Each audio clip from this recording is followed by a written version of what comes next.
Alright, everyone, and welcome back to Ultimate Admiral Dreadnoughts, playing as the Russian Empire, and I have an announcement. Due to the extent of craziness that is going on with this campaign, and the fact that I think we have definitely reached a good stopping point, I am going to go ahead and call this the finale for this series, episode 70. I think it's a good stopping point for us. We've created a world that is completely unrecognizable from from the historical record. On top of, I also want to get prepped for the Japanese series. I want to get everything kind of ironed out. I want to get everything kind of working the way I want it to. And for that, I need some time. So, this next week, so it is Monday when you guys are receiving this video, I will be taking the rest of the week off until Saturday. You guys will get a Saturday video that's going to be Ultimate Admiral Age of Sail, so look out for that on Saturday. But I will be taking the rest of the week off. Of course, it's the holiday and everything, and I really need to be able to get a few days in, get some stuff organized, get some stuff laid out, start really trying to work the series the way I want to, and then also just give me some extra time to record. And then starting Monday, which day is that going to be? That is going to be the 8th of July. So 1 week from today, on the 8th, we will have the first episode of Japan beginning. Also, this is in pseudo preparation for the possibility, because I'm figuring with how long the Japanese series should take me, there is the possibility that multiplayer comes out during that time period. The test, I should say, for multiplayer comes out during that time period, and I have applied to get a hold of one of the access keys for that. I believe they're only giving out 100 of them, so I have applied for access, so maybe, just maybe, I get access. We'll see. And if I do, then I'm going to be playing the hell out of that, because I really, really want to check that out. If the multiplayer for Ultimate Admiral Dreadnoughts includes a campaign mode where, like, you can have, somebody playing as the U.S., somebody playing as Germany, or somebody, playing over here, like China, Japan, etc., etc., it'd be a most excellent playthrough. Just from the perspective of, two players battling it out, trying to secure dominion over the seas and stuff like that. It'd be just a great, great time. So I want to see what they plan on doing with that, and so I would like to get a new series started and get rolling on that. And also, from lessons learned from this series, just some things that I need to remember to do, some doctrinal things, and also just some more distinct mechanics that they have refined. I just think that, at this point in time, like, I would rather, get that new series started, especially because I want to talk about some more history. I haven't sat down and done a lot of research on the Russian Navy as much as I really should have as part of this series, but for the next series, I've been sitting down and I've been reading a lot. It's mostly just the generic, big notable stuff, but I do want to try to get into the more obscure stuff as time goes on. So anyways, guys, this is going to be a little bit of a special episode as well, because we will be going for basically as long as I can tonight.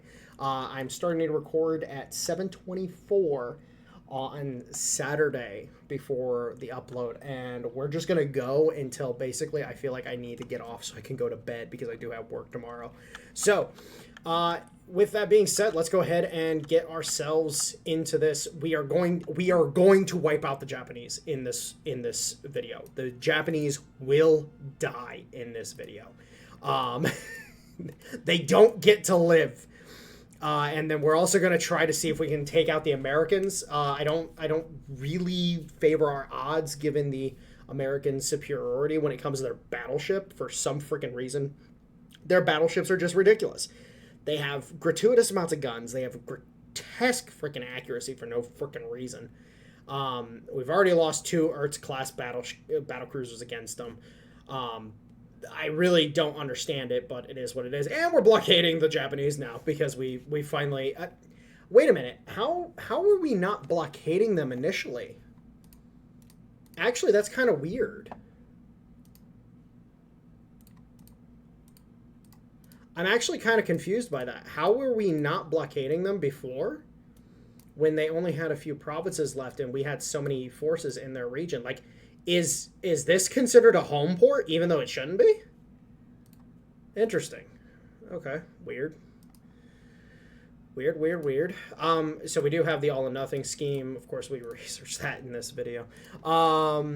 Okay, so let's go ahead and get things going with our invasions. Let's go ahead and start up the invasion of Timor first.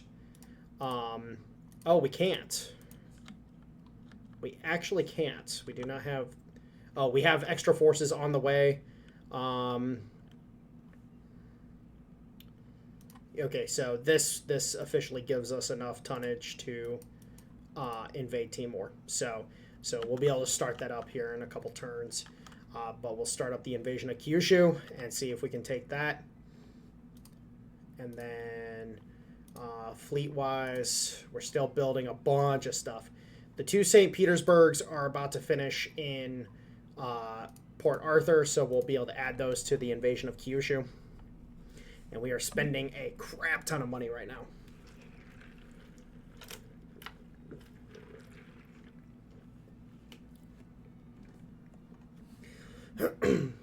But yeah, just to continue discussing the series with Japan, we'll be doing some historical stuff as part of that series. So we'll be the first video will kind of be talking about the history of the rise of the Imperial Japanese Navy, and then from there we'll kind of go in segments from there, and then as we get into each era, really, we'll do different things to really start just getting a good look and a good idea of what happened with the Japanese. Look at what happened as they developed over time with their navy. Okay, what are we looking at? 49% chance. Okay, so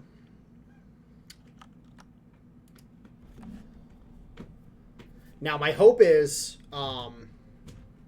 as my cat is being a dick at the door. Hold on, guys.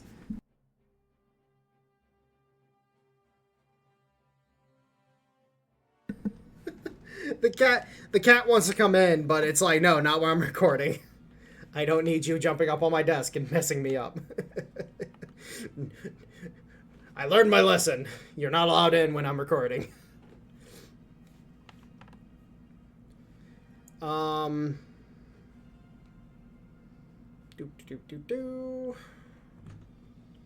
on. Come on. There we go. Okay, enemy forces. We're just gonna auto-resolve it because we can't catch them anyways, and yeah, we're gonna take some damage, but hey, there's just no shot of us being able to actually catch them, and they're not gonna fight us. Like, they're just not. Alright. My cat. Stop being cute! Alright, we need to suspend those because we're just having a problem. And then let's go ahead and get Timor invaded so we can actually take this. Alright, what do we got going on?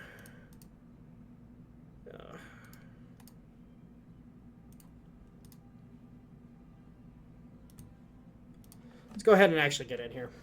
Alright.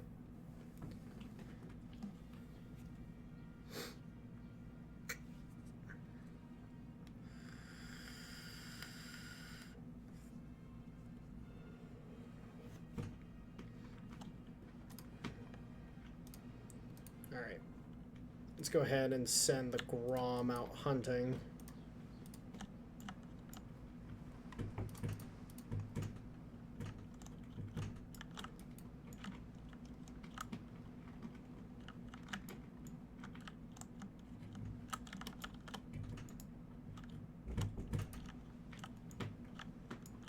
Okay, so he's just gonna bugger off.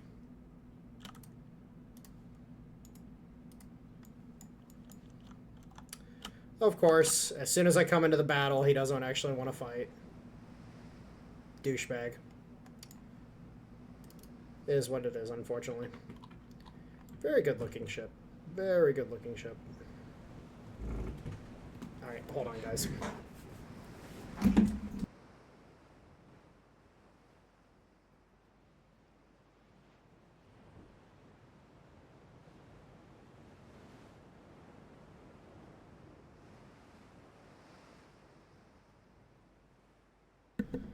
I love the cat to death, but he really needs to stop tearing up the freaking carpet. Like, I've already lost my security deposit because of that. Don't need it to be... don't need him doing it constantly. As he starts doing it again.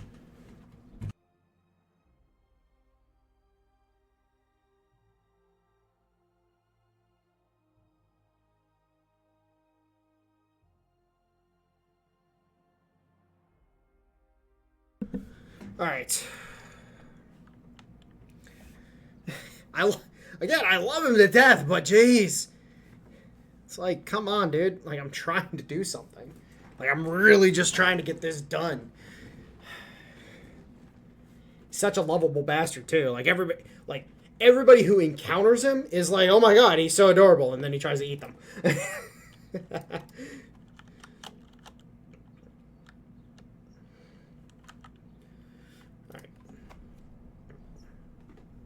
So, Timor is being invaded. Kyushu is being invaded. If we can just handle these bastards.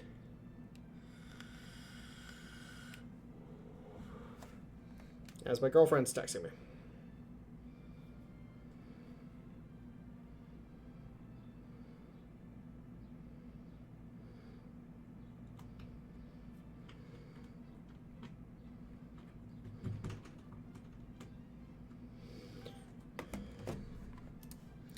All right.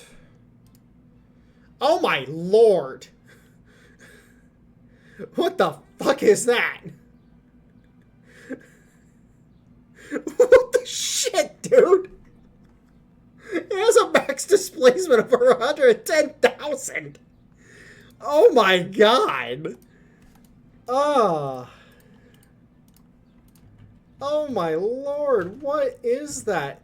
That is so stupid. We only have a 22% chance to succeed here. What is that nonsense?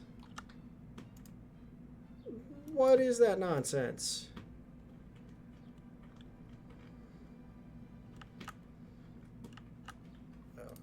I don't understand that whatsoever, but hey, I guess it's a thing. Alright. Convoy. Let's actually fight this. Oh my god, he won't stop with the door.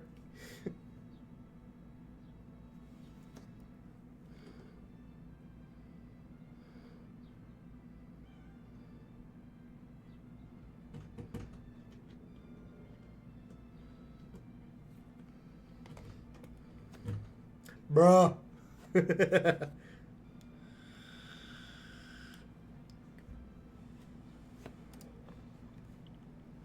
Alright, so one heavy cruiser, one light cruiser, one destroyer, our heavy cruiser with our light cruiser. So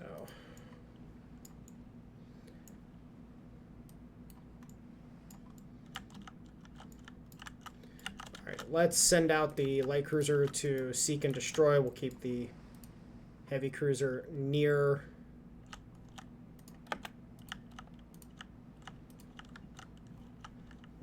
Let's just have him follow, or actually no. Follow.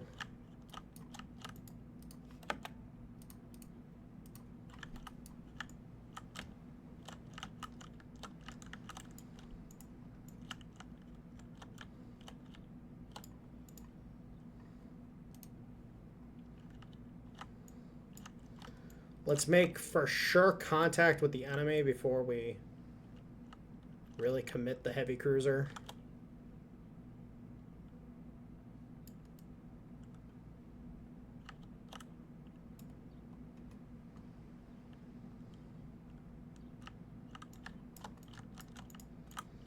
Oh, what?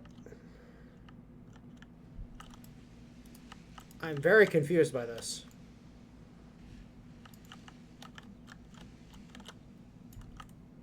Why are light cruisers just stupid when it comes to the AI? Alright, so what's going on with this thing? Because it's firing... Oh. Oh, it's one of these. It's a very outdated heavy cruiser with very large guns and very advanced guns for no good reason.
Yeah, these heavy cruisers are pretty competent.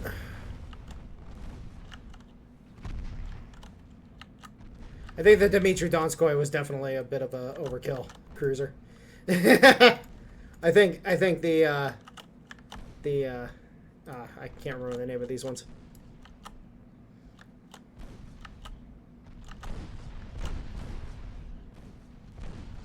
Come on, guys, get guns on those.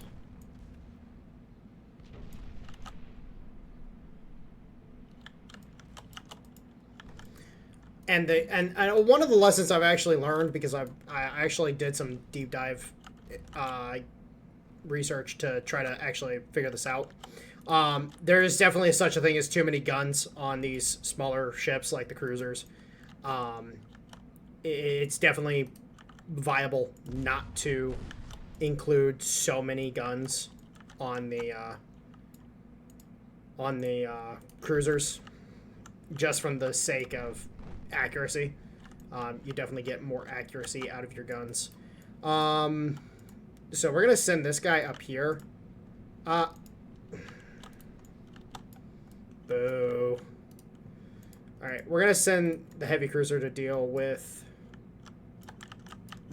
the cruiser, the light cruiser, and then the light cruiser is gonna go hang out with the transports. Oh. Seriously, get that flood under control, boys. Are you freaking kidding me?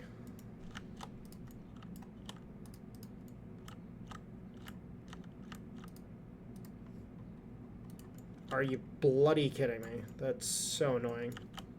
So, until they get that flood under control, we can't do anything about it. Alright, start pumping. Come on. Are they gonna be able to pump that fucking section? Nope, doesn't look like it. That's great. Alright, well, we'll just take the victory that we did get. We sank the heavy cruiser, which is fine.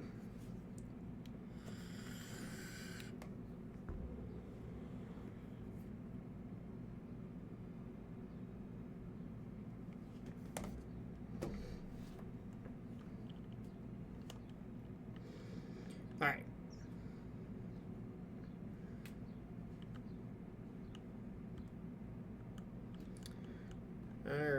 Come on, come on, come on. Game. Hurry up. And this is one of the problems that I'm noticing in the late game is that the game is just chugging along real bad. Like, I don't know why performance just went to shit. Basically, as soon as we got out of the 20s. Like, it's been a bit, but it's like since we got out of the 20s, the performance on the game has definitely dragged precipitously. How long? You got like 2 turns, because we need to capture Timor in order to knock the Japanese out. Like, we're commissioning the St. Petersburgs. Also, another thing that I've learned as part of this series is having maxed out everything, like the whole Tsar's Palace thing. That condition really screwed me, because you notice I basically dropped that whole thing in the later part because it was screwing me. Like the lack of the lack of being able to be flexible with our hulls and be able to create smaller, cheaper versions of things, it was killing us. Also, not adopting battle cruisers as soon as I should. I've actually done some play testing with the earlier battlecruiser hulls. They're not nearly as bad as I thought they were. Yes, it sucks not being able to get 2 forward main guns superimposed and everything. It kind of sucks not being able to do that, but you can make it work. There's some layouts and everything you can play around with. It's not nearly as bad as I thought it was going to be. And also adopting anything bigger than 13-inch guns that are not Mark III or higher is basically a death sentence to a hull. The amount of the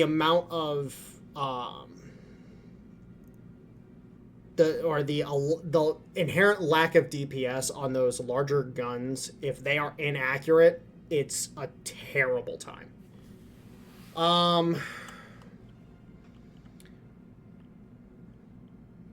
You know what? If I can get a piece, I'm gonna get a piece. I just don't want to. I don't want to deal with them. Like they can run roughshod over me completely and utterly. There's nothing I can do. No, I'm not building anything for anybody else. We're not gonna fight that battle because we're just not having a good time. Just not having a good time. Okay, so we should have 2 more battle cruisers here in Port Arthur. Let's go ahead and throw them into the mix here. So these are our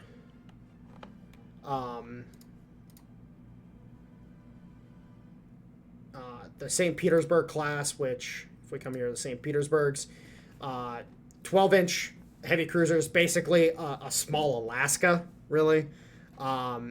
Overall, I think would be a very competent cruiser. I definitely learned my lesson from the Irtsk and from the other. What was the other hull? Was it the Irtsk only? Yeah, the Irtsk. The St. Petersburg is kind of a flawed hull, but because it gives me the ability to put out a smaller ship that's heavier, that has heavier guns and everything, it's still competent. Like, it's still a good ship, I think. You know, I have a theory and a doctrine I want to kind of go over when it comes to these ships, and I think actually we might be able to take a few minutes to do that in this. No.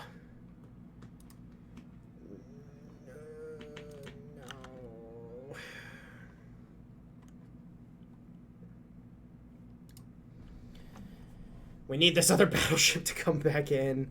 It really sucks that we took the kind of damage we did, but I kind of just...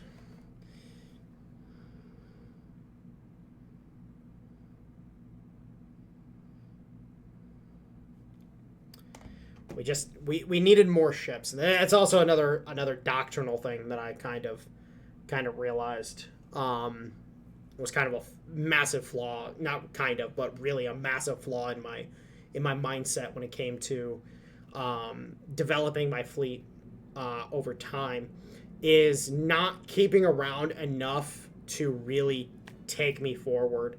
So I kind of got sucked into the new flashy stuff, and I've learned my lesson a lot.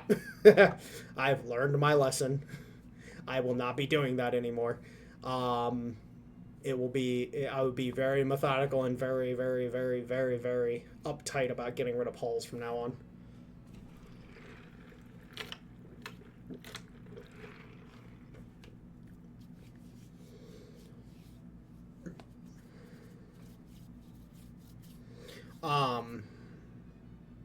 But yeah, when it comes to ship design overall, I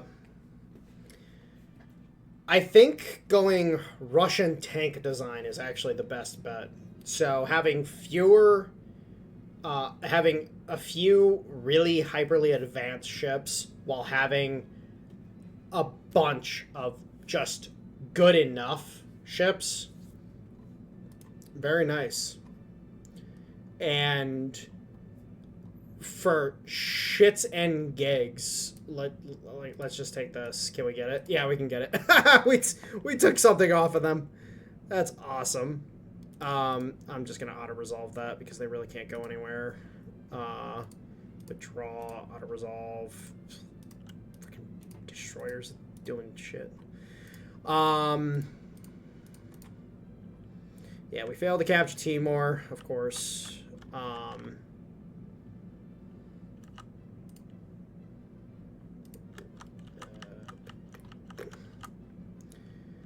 Alright, we got a 38% chance to potentially take this. I just want to kill the Japanese. Is that too much to ask? Is it too much? God damn it. God damn it, Rick and Bobby. Alright, let's go ahead and see if we get this. Let's actually restart the naval invasion on Timor. If we do not get this, I might just pull one of the fleets down to Timor just to take Timor, so then we can just jump back up to Kyushu with all of our forces.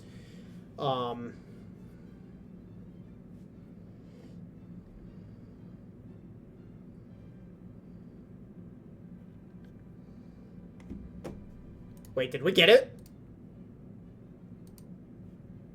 Oh, I didn't mean to withdraw from that.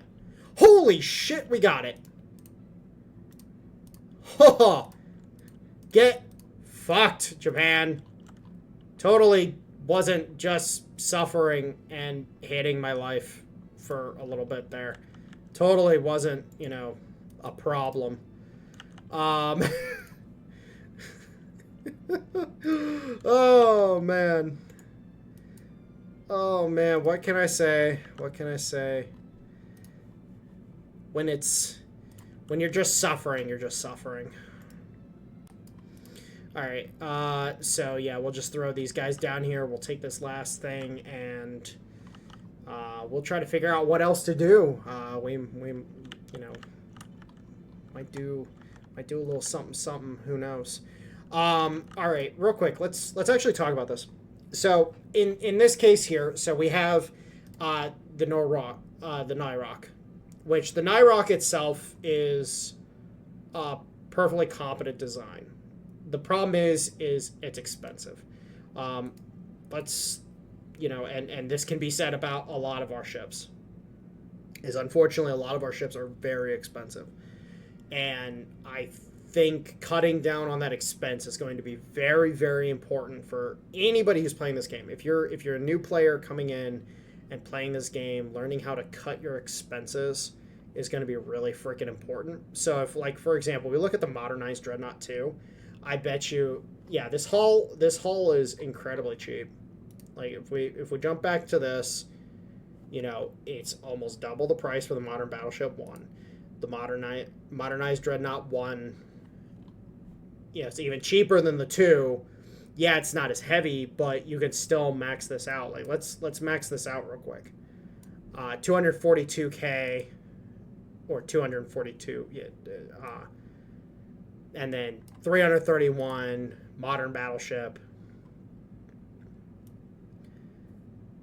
You know, 702. So yeah, you're getting a lot of bang for buck when it comes to tonnage, increase overall. You're going to a lot more speed and so on and so forth. But you have to take into consideration, you know, your overall forces. How many forces are you going to be able to put out and actually be able to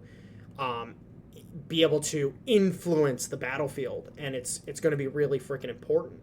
So like with this, we can build, you know, let's just do something like real easy. Like let's do something like really, really simple, really easy.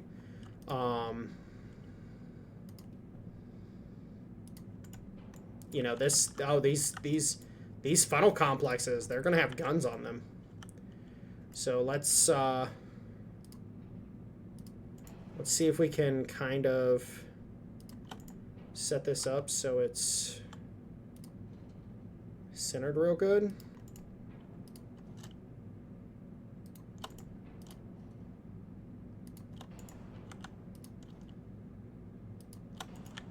All right, yeah, that's probably centered as well as you can get it. That tower's actually kind of cool. That's kind of a rad ass tower too. I like that.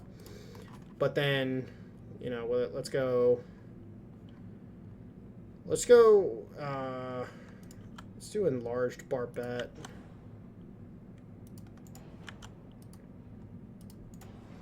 And then let's go. We got Mark 3. So let's go Mark 3. Let's go Mark 3 triples on the 15-inch guns. So we're basically creating like a super Queen Elizabeth in this case. You know, the Queen Elizabeth, that had dual barrels, but we have the tech for improved triple barrels. So this makes the triple barrel, you know, viable. Let's go ahead and let's slap. We want to go 6 or 5. Let's go 6. So let's just load these up with 6-inch guns.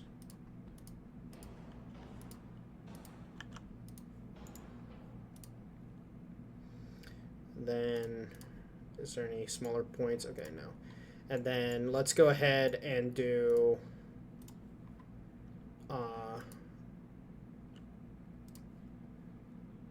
okay, so these, oh wow, these things are monstrous. Oh crap. These are biggins. But let's do that. Let's have a few of those bad boys on there, and let's you know go, you know, let's go 4. Okay, we can't place those on there.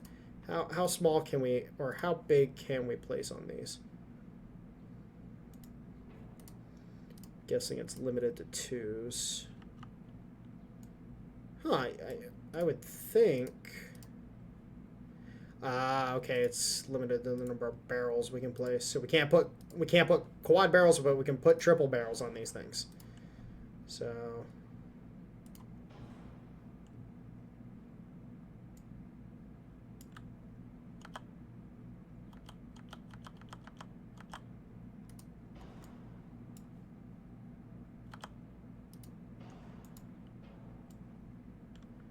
but we can go ahead and put a bunch of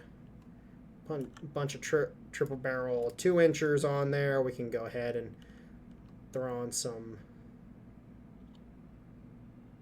you know, we can find places to squeeze in some extra quad barrel ones. You know, we can really kind of just play around with this and have some fun with it and really just add in all that. But, you know, the only limiting factor here is this tonnage. Like, what can we do with that tonnage? But, you know, let's do this real quick.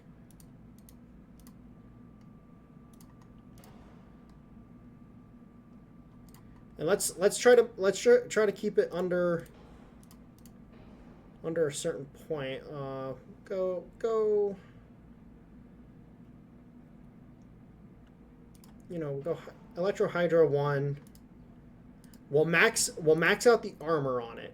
So we'll put like really good armor on it. But then we'll do like, you know, Parvet 3 and like Torp Protection 2 and double bottom, and oh, we have Reinforced Bulkhead 2 finally. Anti-Flood 2. We'll max out Citadel. And, okay, now we're looking. Okay, so we're decent above. We're decent above. But we're probably sitting there. We could probably take some of the secondaries off. We could probably reduce it from triples to doubles. We're still getting competent ships at a lower price. Whereas you look at we look at the St. Petersburg. St. Petersburg comes in under $1 billion. The Irtsk comes in at $2 billion. The Slavas in their original form came in at almost $5 billion. Like, you can see the point here is that you have to manage this a lot better, and I really fucked up across the board managing this. But then also getting rid of certain classes of ship like the neutrons. I got rid of those way too freaking quickly. Like, I should have never gotten rid of those. Those should have. I should be planning on getting rid of those right now. Should have never gotten rid of them.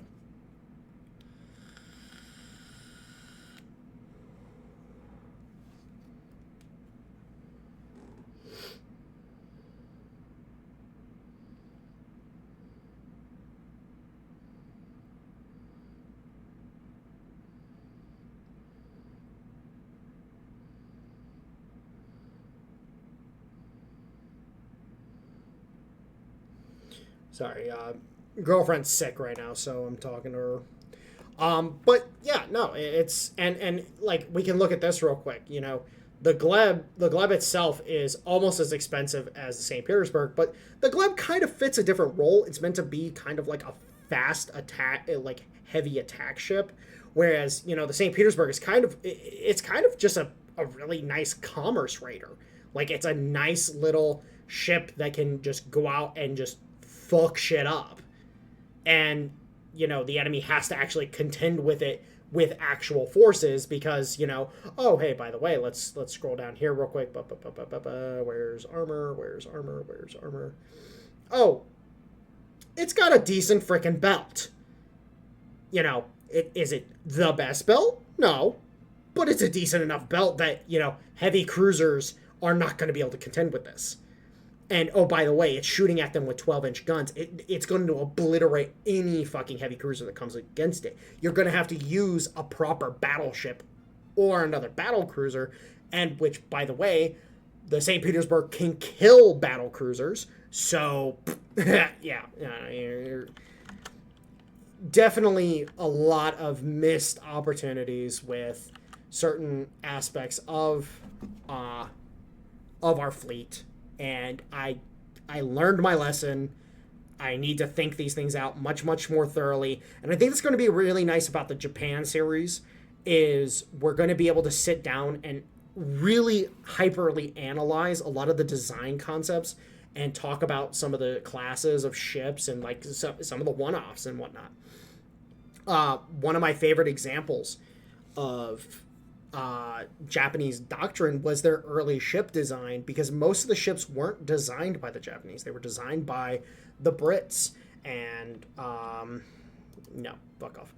I'm just out resolving it. Oh, the Crown's a lot fucking shit up. But most of those ships were designed by the Brits and the French and the Germans and the Americans. For example, if I remember correctly, the Mikasa was built by the Brits, and then the Mikasa's sister ship was either built by the Germans or by the French. I don't remember which one, but I'm pretty sure it was Mikasa was built by the Brits, and then the I don't remember what the Mikasa's sister ship is. It's like Akasaki or Akasushi or whatever the fuck it was called, but it was built by another country, and then after that, that's when Japanese shipbuilding had finally caught up, shipbuilding capacity, I should say, finally caught up, and they were able to start building their own stuff. But, you're talking about, like, again, like, the fleet that went into battle against the Chinese and against the Russians was not a Japanese fleet. It was a fleet bought from other countries. So in effect, the Russians the Russians really got fucked on that because they got to fight against the Brits, the Germans, the French, and the Americans and lost horrendously as a result. Just because the Japanese were superb fucking sailors. And anybody who sits there and is like, oh, the Japanese don't know what the fuck they're doing, okay, sit the fuck down, child. Clearly, you know, the adults in the room need to fucking let you know what the fuck is up, because the Japanese were fucking superb fucking sailors. Like, some of the best in the world. And it's actually really funny. People will talk shit about certain nations in a way that is based off just some preconceived notion of superiority. So, like, for example, the Brits will talk about shit they'll talk shit about everybody. They think their shit don't stink and that they're the best in the world, blah blah blah, so on and so forth. When in reality, when the Royal Navy was coming up and into its zenith, you had two major players in the world: the Brits and the French. The Spanish were a close third, but that was basically about it. Like, in reality, the Royal Navy built its prestige and its notoriety in an era where there was nobody else who could contend with it, because the British adopted the doctrine of, hey, fuck it, we're an island. If they can't get here, they can't fucking hurt us. So it's like, oh yeah, okay, so the circumstances, because you didn't have a power that could fight you, that's the only reason why you actually were the best. But then, like, with the Russians, I refuse to give the Russians shit for this, but when you actually look at the circumstances of their geography, wait, they gotta sail all the way around here to get to here to fight the Japanese. The whole expedition from the Baltic to the Pacific, it was doomed to fail, because you're outstretching supply lines so heavily that there's no shot in hell it's actually gonna work. But they had to do something, or else just look like they just gave up. And it's like, well, sometimes it's better to lose a few ships than lose more ships. Now, they lost a lot of ships. They lost a lot of ships. A lot more than they should have. All right, come on, give us Timor. Give us Timor. Let us end this war. Let us end it, please. Dear God.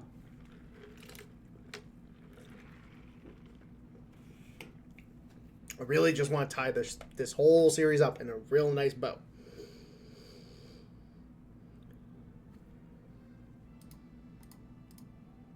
Ah, and we got it.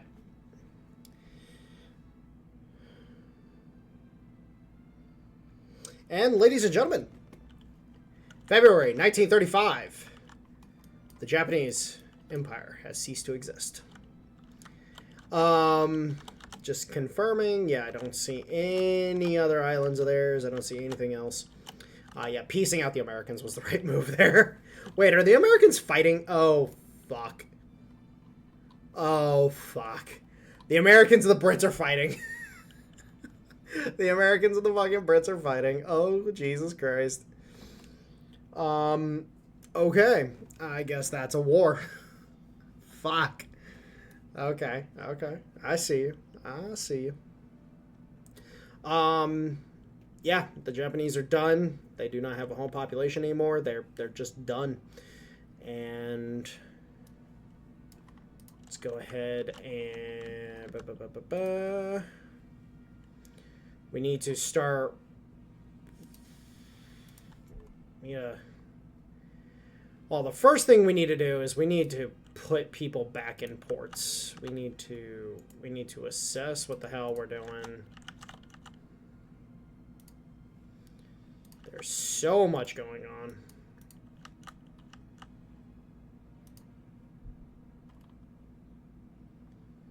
That stuff's repairing. Okay, this fleet can head back up to... We'll put them in Kyushu. Put them in Kyushu. And then this fleet...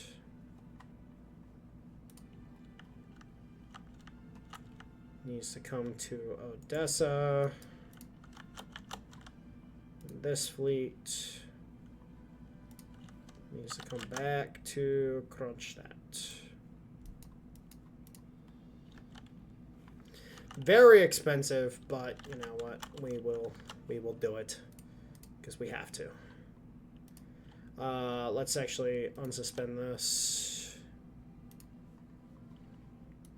Need to continue building the boats. Boats must flow. The spice must flow. All right. So we have.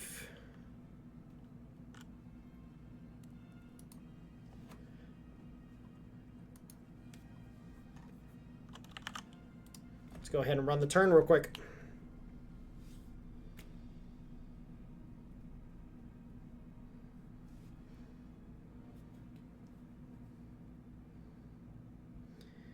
And skadoosh. Ladies and gentlemen, the war has ended.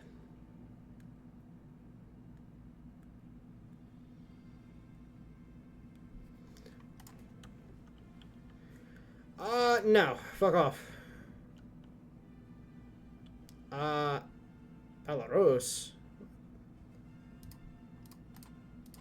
I'm confuzzled. Why am I trying to piss off Belarus? I'm so confused. I'm very confuzzled. Alright, so we have reached...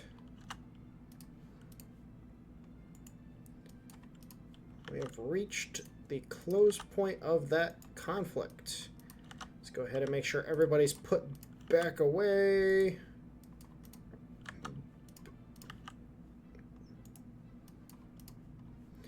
And let's come up here. Limited on anybody who's currently in port. Saving us a chunk of money, but still a lot of money being spent.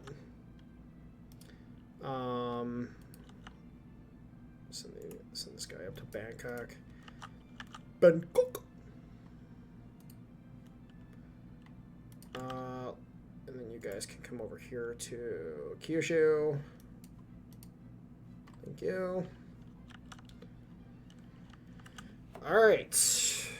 So let's do some quick checks real quick now that we've ended the war officially and we can actually see what's going on. So we are sitting at 4th place currently on this list here. This list is kind of a little dumb, but hey, you know, it is what it is. The United States is currently sitting at 3.6 billion. Wait.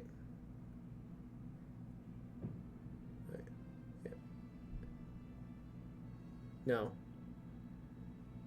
Billion, trillion. Oh, 3.6 trillion. Yeah, sorry, I was like, wait a minute, that doesn't look right. 3.6 trillion GDP. Holy shit. With a naval force of 2 billion tons. Oh, holy Christ. Wow. Like, I'm sitting just over 1 billion tons. They're sitting at double my tonnage. Holy shit. And the French have even more. Like, the French have even more. The French also have 100. Actually, okay, that doesn't count. The French have 100 extra ships over the Americans. The British are sitting at 2.4 trillion GDP at 1.4 billion tons of navy. French 3.7 trillion at 2.5 billion tonnage. Us sitting at a paltry 588 million GDP with just over 1 billion tonnage. Note, like our GDP is like we're literally working with the confines of our GDP for the most part. Now, what drives me insane, and I'm not 100% sure what's going on. Why do they have so much in the way of oil? Like, I don't get this. Like, in the case of the United States, I understand why they have that much. But with how much oil we produce, actually, wait. Oh, wait. I'm just looking at the population. What the? We are killing them in population across the board. Like, look at the United States. Look at the United States. Our population in our home states are bigger than their total population. And yet they're killing us across the fucking board. Wow. Okay. I guess. And then the only person that is still above us in the bottom of this list is Germany, and that's just because Germany still maintains some of their control. But hey, we can kill them, I guess. Actually, no, unfortunately, we really can't. Wow. Okay. Oh, shit. You know what? I'm going to say it, boys. I think these are the winners. The top 6. I'm going to call it. Yeah, I'm going to call this. It's going to take me too long to knock down these relations unless I'm willing to... Yeah, I'm not really willing to go to war with the United States again. That was just terrifying. We just don't have the... We don't have the economy of scale to deal with them. Their fleet is... They're hyperly advanced. They absolutely obliterate us. Like, I don't understand it, really. But honestly speaking, I think this is the handicap right here. This is the handicap of playing on legendary difficulty. Like, it forces you to actually be able to scale your fleet properly. And I definitely screwed up scaling my fleet properly across the board. I 100% acknowledge I fucked up across the fucking board. In the case of these two, like, honestly speaking, I should have timed it better. So if we're looking at this geography-wise, I should have timed it better across the board. I should have killed the Germans. Unfortunately, we did get knocked out of the war with the Germans by the government.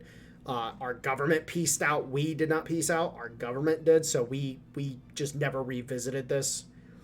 But we should have pursued the Germans much more heavily. And if I were to replay the Russians, I would pursue the Germans a lot more heavily than I did here. Same thing with the Italians. I should have knocked the Italians out.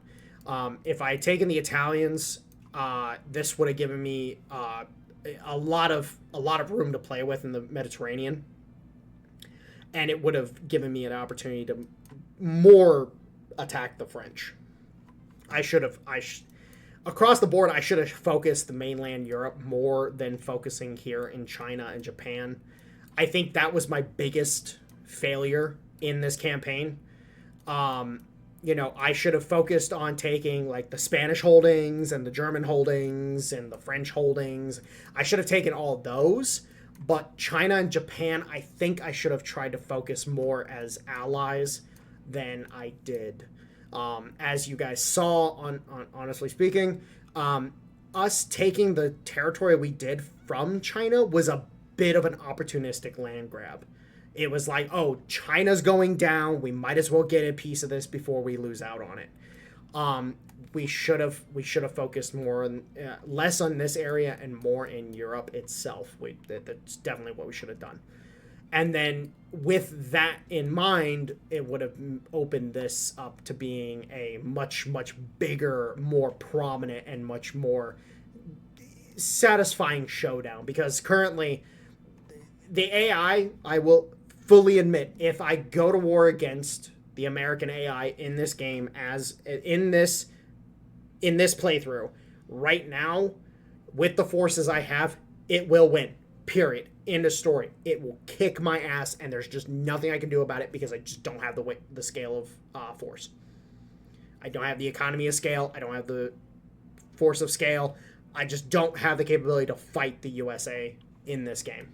So, overall, let's tally it up, boys. 4th place on the map. Honestly speaking, the 3 the three most prominent contenders to come in above us, we honestly speaking, we kicked the shit out of everybody else. Like, we just never touched the Italians. We should have fought the Italians. We should have gone after the Italians. I mismanaged that completely.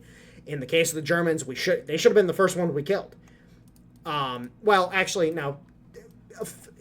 Fact check, false. Killing the Austrians first was actually a good move. Us causing the fall of Austria was a good move. We should have focused more on Germany afterwards, though. We should have focused that more so. Anyways, guys, I'm gonna go ahead and I'm gonna tie this up here. I hope you guys enjoyed the series. Please stay tuned. We will be getting the Saturday video out to you guys of Age of Sail, and then next Monday, July 8th, you will have the start of Japan. Anyways, guys, I love you all. Have a good one.